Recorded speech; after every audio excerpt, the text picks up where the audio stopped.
How's it going, YouTube? Jamie the Kid 00 here, coming to you guys with the deck profile of another old format that I've been enjoying a bit while, let's face it, the game has been a bit stagnant. About a year ago, I brought you guys a Teledad deck profile from, I believe, 2008. Today, we're going all the way back to 2005, and I'm bringing you guys a deck profile of what a lot of good players will probably acknowledge as the most skillful format of all time, and to be fair, I'm inclined to agree with them. I'm bringing you guys what was known as the Goat Control deck from 2005. You'll more than likely have heard of it, and it does come in a lot of iterations, and it spanned quite a few ban lists. I'm playing the 05 variant with cards ranging up to, I believe, Flaming Eternity. I had a look at the Lost Millennium, and there aren't any cards in my list that are from the Lost Millennium, but I could be wrong. I've done my best to recreate the main deck as I am currently as I've been playing it on Dueling Network. This is the build that I've been testing. I did kind of combine it from a few other people's builds on YouTube. Choose the cards that I really like the look of. I mainly built this more for the fun factor rather than the effectiveness factor. But I've been doing okay with it on Dueling Network. I'm still by far not very good at the format, but I've been enjoying it quite thoroughly, and this is the list I've been playing. I believe it's 40 cards. I have a bit of knowledge on how it works, so I can give you a bit of insight, but don't take my word for it on this format, on this deck. Please do look around before you start passing my word off as law. A few things I should probably point out. Well, the ban list was very different, because I've seen on a lot of people's videos, people are all like, this deck is banned now. Yes, this is an old deck. Priority was a thing when this deck was about, so that's another thing you kind of want to remember. Priority was a big factor. And otherwise, and the other huge thing that you'll realize when we get to the extra, there was no extra deck limit back then, so you could play as many cards as you like. But I am missing a few things from the extra deck, and it is just a jumble pile of stuff you would make with Metamorphosis, so I'll explain that when we get there. Either way, I'm going to go through the list. So, the biggest and most infamous monster during this format was Blackluster Soldier. It was the game pusher, the game finisher, something you really held until you really felt that you had game, because there were so many different methods in which your opponent could take him away from you. So you really wanted to hold him and hold him and hold him until kind of the time was right for you to drop his 3k ass onto the table and pretty much proceed to win the game. Sorry, I just dropped a few things, that's why I was picking them up. Continuing on, we played the one Jinzo. Quite a few people don't like Jinzo, but I've been enjoying the security that it brings and the things I can metamorphosis off of it. A few people don't like him because on average, the amount of traps that were run during this format were between 6 and 7, usually 6. And while they were quite mass destructive, they weren't too impactful. You could get past them and you could get away with without playing Jinzo. But it's something that I enjoy playing. I enjoy the security that it offers. 2/4 is absolutely huge. And Metamorphosis into 6s is really nice. So the Jinzo's in there. And then the final kind of non-level 4, well, the final level 5 or higher monster I play is Enai Parshath. Enai Parshath was really good during this format because of A, its 1900 body. This was really good at getting over almost anything your opponent would set besides Exarian Universe and DD Warrior Lady and things like that. It was great because it let you keep going plus over your opponent if they were on the defensive. And its best application was killing over scapegoats. So your opponent would go goats to defend themselves. You would go, okay, next turn, drop this guy if you were able to tribute summon it. Drop this guy and just continue to swing into the goats for the 1900 damage and then the plus 1 for dealing piercing damage. So that was the monsters of that variety that I played. On to the level 4s and just the general normal summonable stuff. I'm really kind of out of my depth in how to kind of order this deck, so it's a bit of a jumble and stuff that goes together. So the next guy we play is One Breaker the Magical Warrior. To my knowledge, this was banned in the past, and to be fair, with good reason. In this format, it's incredible. A, because when it doesn't break something, it's a 1900 beta, which is really strong, because there are no other normal summonable 1900 betas in the deck. Also, the fact that it has the ability to pop a back row is incredibly powerful because MST, I believe, was at 1 in this format. Yes, Dust Tornado was, I think, at 2. Or Dust Tornado was... I mean, it's only played at 1 in this list and 2 in some other lists. So the back row removal was really essential. With cards like Snatch Steal and the damaging traps going around, this card was very powerful in that regard. So it was very essential to remove back row.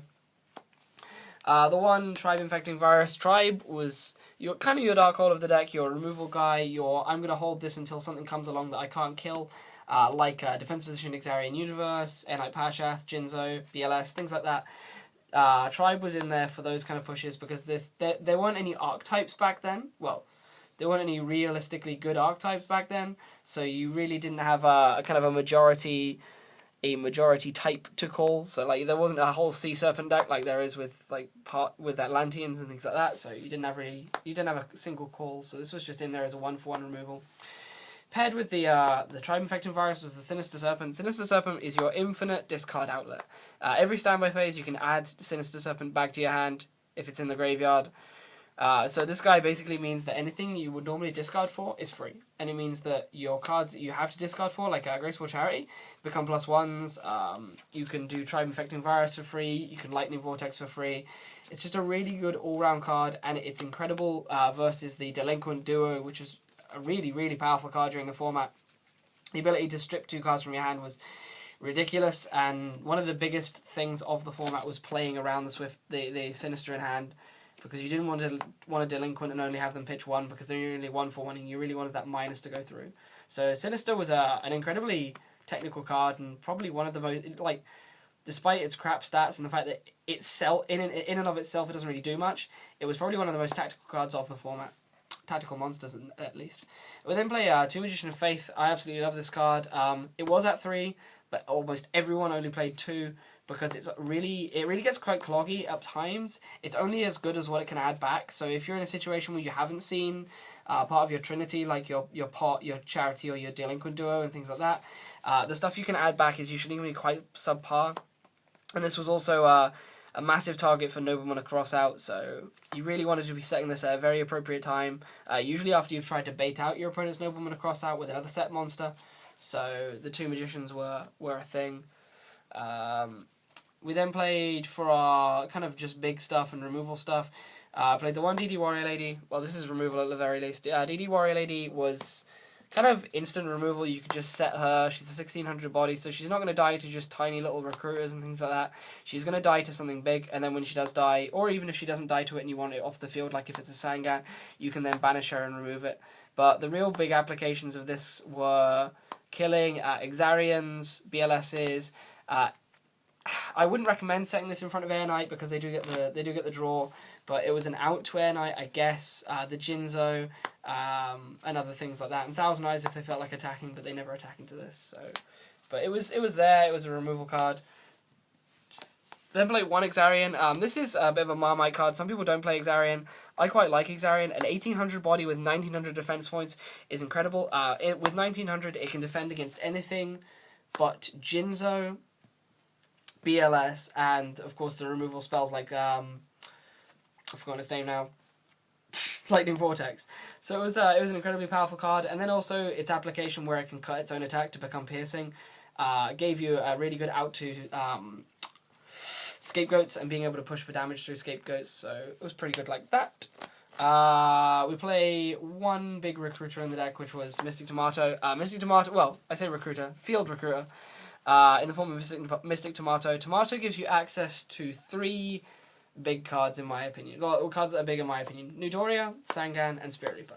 Spirit Reaper is in there for situations where you want to defend yourself, so if your Tomato gets attacked, you can special summon this.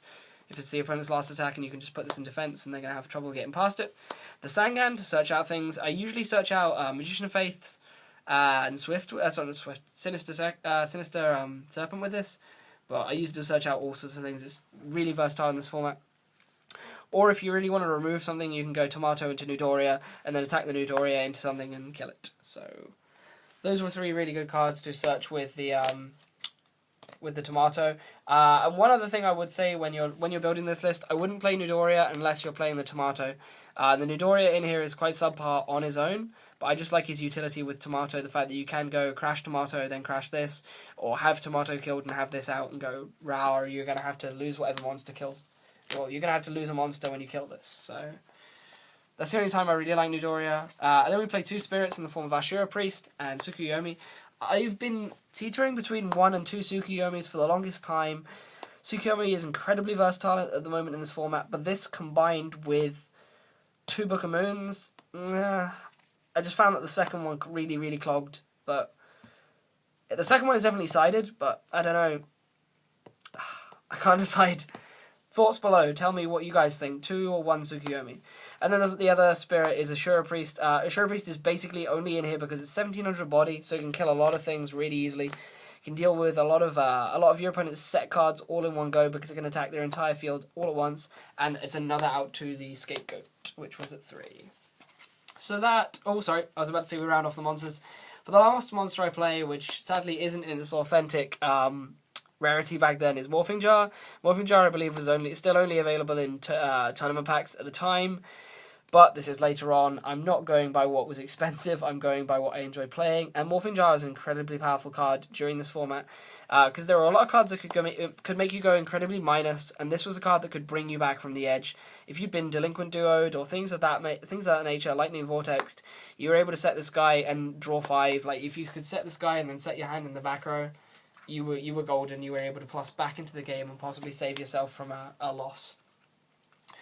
Right, that rounds off the monsters. I believe that's 17 monsters. I'm not entirely sure, but those are the monsters I've been playing. I really want to play Cyberjar, but Cyberjar's really, really bad in the mirror, which is what I've been playing. I only play the Goat against Goat. No one has any decks built from the format. No one has the Burn deck or anything like that. So it's only Goat mirrors, and I really don't like Cyberjar in Goat mirror. If I was playing against Burn, I'd love Cyberjar, but oh well. Now for the spells. We're going to start off with our one-offs.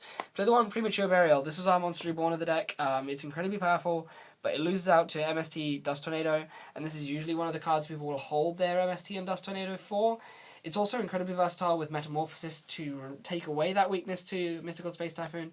You're able to Prima back a guy and then immediately Metamorphosis it off for something, so it doesn't get mystical and you basically lose it. You're basically paying 800 to do nothing.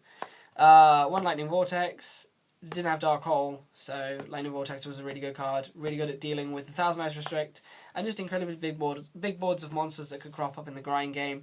It's a good momentum shift card, a good card for just making your opponent go minus, because this format, in my opinion, was all about card advantage. It was all about trying to push those minuses onto your opponents so you could get card advantage on them and push them into a loss situation.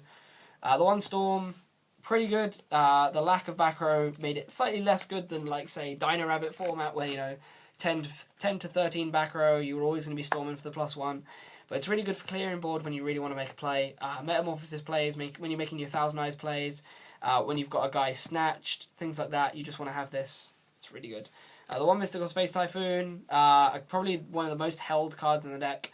You really want to hold this for situations where you're about to get snatch stealed or premad. Usually in situations where you would lose if you're going to get snatch stealed or premad. So it's a good card to have. The Snatch Steal, really, really good with Metamorphosis. You're able to take your opponent's guy and then immediately meta it off so you don't get this Mystical Space Typhooned or Dusted. Really good at stealing your opponent's BLS if they summon it too early. Just really, really versatile. Creature Swap. This card is a bit iffy and a bit risky, and some people didn't play it because it lost to Swift Scarecrow. So I keep saying Swift Scarecrow, I don't know why I have it on the mind, because it always lost to Scapegoats. Sorry, if it begins with S, I'm saying Swift Scarecrow. Scapegoats, because there are situations where if you play this, you really have to think about, has your opponent got goats, or have they got enough space to do goats? Because if you're trying to steal their 1 Jinzo, and they have a set back row, if they scapegoats they can just give you their goat token, and you basically lose, because it's a horrible waste of a creature swap. You just don't want that happening, so you really need to be careful with this card. And I can see why some people don't like to play it. Then we have the infamous 3 in the Pot of Greed, which you really don't need to know about. The Graceful Charity, really good with Sinister, not much else to say. The Delinquent Duo, again, this is something you really want to hold until the Sinister goes into the grave, which is something I've learned the hard way, because I've taken risks thinking, surely they haven't opened the Sinister, and they have, so you really want to hold this until they use the Sinister, and then you can really force the minus. That is the one-offs. Then we play 2-book. Book was at 3. The 3rd would be sided. I don't have a side deck for this video, but the 3rd would be sided. You do not need the 3rd in the main. It's a really good out to Thousand Eyes Restrict, some of the other fusions, and some of the big stuff like Jinzo and Air Knight, because they have much smaller defenses, so really good outs there. Double Nobleman. Nobleman was in here for the Magician of Faiths. The odd set Sangan, I guess. And just set huge things, like, it just gave you a really good ability to get over things. You had to be really careful with this. If you were trying to kill your opponent's Magician of Faith, you had to be really careful that you kind of used yours, or you didn't feel that you were going to need yours, because of course this will remove your own. So they're in there. Noblemans are in there. The 3 goats. Some people play 2. I like to play 3, mainly because I like goats. I like the scapegoat card. It's just a really fun card. I have a lot of fun with it, and yeah, I don't know how to explain too much else on it. Like, I'm not skilled in this format. I play it for fun, so why not play things in fun quantities? Something that's killing me is I only play 2 Metamorphosis. I really want to play 3, but 3 is the cloggiest thing in the world in this format, so 2 is what it's at. I absolutely love this card, and I love the ability to go into 1,000 Eyes, but it is what it is. The 2 Metamorphosis are in there. Then the traps you play are just 5 good traps. I play 1 Call, 1 Dust, 1 Ring, 1 Mirror, and 1 Torrential. These 2 as big removal.